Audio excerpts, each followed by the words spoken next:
Ответьте вы же тут сидите, секьюрити. Давайте отдувайтесь за всех. Ну, извините, вы командуете охраной.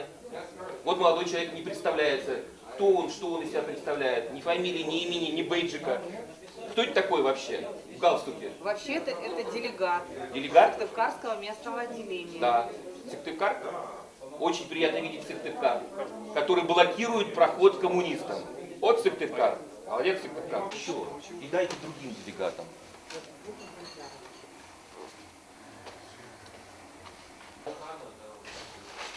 Привет. Николай Семенович, вы зарегистрировались? Мы все отдали, зарегистрировали. Пожалуйста, отправляйтесь наверх, как делегат. Понятно. Ага. Дим, ну все рассказывай. Да. Много знакомых интересных. Беленький. О, показывай.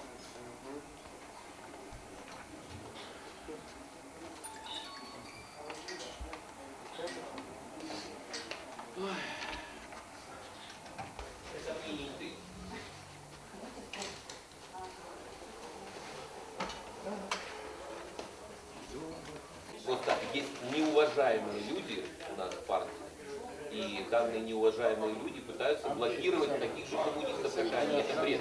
Не пускать коммуниста на конференцию, независимо, приглашенный он или делегат, это не порядочно. Можно было все пустить в песок, как я говорил, да? И пустить на тормозах, не создавать конфликта, прецедента. Ну, посидели бы на конференции, ну, высказали свое мнение и ушли бы. Николай Михайлович. Вы мудрый, Николай Михайлович. Скажите этим людям, вы мудрый. Вам не 17 лет, вы не пионер, вы очень умный человек, коммунист со стажем. Скажите, что они делают. Не для СМИ, внутри партии скажите. Мне закрыли проход в здание непонятный товарищ, представившийся Геннадием Ивановичем Однорогом, ныне здравствующий второй секретарь комитета Интимского местного отделения, который не имел права и полномочий меня не пускать. Сейчас стоит охрана, нанятая по решению, видимо, республиканской партийной верхушки.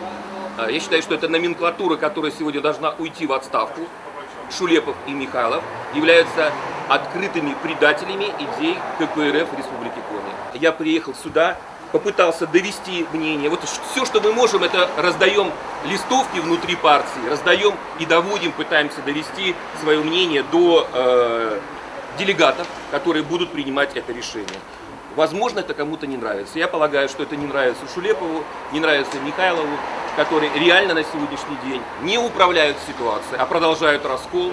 До решения центральных органов ЦК КРК в Москве мы ездили в Госдуму к Зюганову, с первым секретарем Алексеенко Николаем Семеновичем, имели прием в ЦК, и нам предложили один из вариантов мирно сесть за стол переговоров и решить внутрипартийный раскол внутри партии.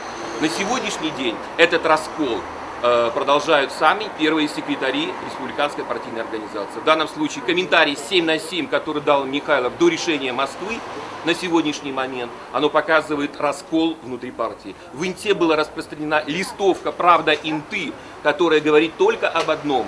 Во внутрипартийный формат дискуссий его вынесли на публику, на общественность города Инта.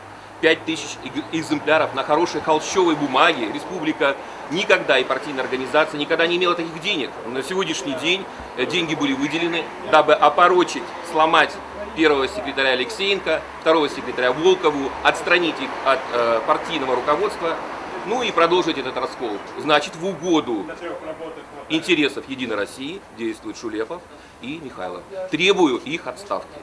На предстоящую конференцию, к сожалению, не все приехали. Видимо, здесь поработали наши партийные руководители для того, чтобы скрыть тот раскол, который сегодня существует в республиканском партийном отделении. Я не уполномочен говорить за всю парторганизацию, но я хочу сказать, что, конечно, то, что сделали с партийным отделением ИНТы, выходит за рамки устава и программы. Мы обращались в Московскую центральную комиссию, она приняла решение отказать нам в наших, так сказать, претензиях. Ну, мы стали выяснять, в чем проблема, а оказалось, что за подписью Михайлова ушло письмо, где правда, ложь и вымыслы смешаны в одну кучу. Ну, обидно, конечно, но Москва далеко. Я думаю, что у нас есть шанс по крайней мере, обратиться к пленуму Центральной ревизионной комиссии и попытаться отстоять позицию, потому что совесть у нас чиста. Обидно единственное, что время тратится не на практическую работу, а на какие-то дрязги. Я не думал на старости лет, столько лет, по крайней мере, будучи в Компартии Российской Федерации, в Компартии Советского Союза, вот, при всех плюсах и минусах можно по-разному к этому относиться. Я не думал, что на старости лет вот так вот грязью вымажут так называемые товарищи. Тут есть подводные камни, о которых мне не хотелось бы говорить. Есть нюансы, есть человеческие отношения. Я знаю только то, что семья из 2 человек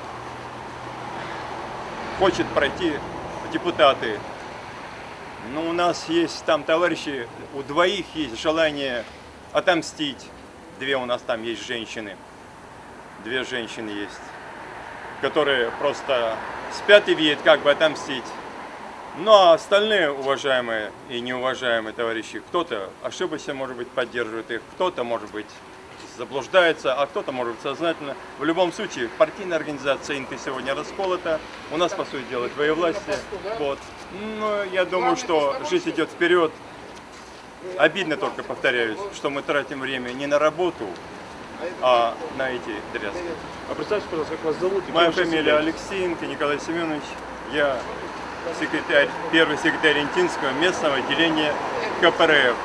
Сколько в партии состоите? Да, который как бы отстранен в результате рейдерского захвата, который был проведен, пока я был на бюллетене, со всеми нарушениями уставными.